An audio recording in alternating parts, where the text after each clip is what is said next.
Let's recap what we have covered so far. We have discussed photographing what impresses and interests you.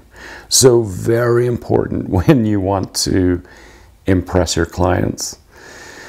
We've covered also the notion of receiving constructive feedback of your photographs. This will help you grow as a photographer.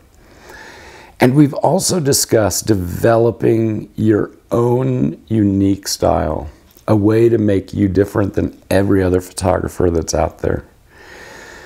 And very importantly, you took some time to write your goals. You did this, right? What direction do you want to take your photography? And what do you want?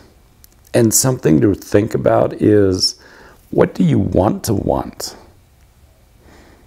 We also discussed quality and how important it is for you to present flawless photos on your website and to your clients.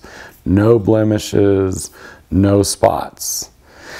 And let's not forget the importance of creating a good backstory, a caption or a description for your photos to give them more meaning. Clients love this.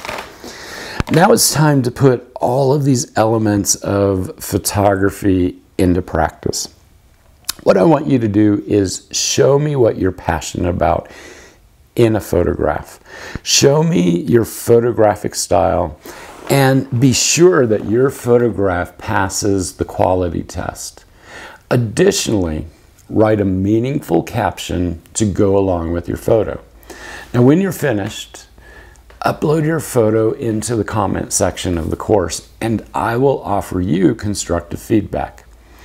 It's important to know where you are right now as a photographer, and this will be a good test to do just that.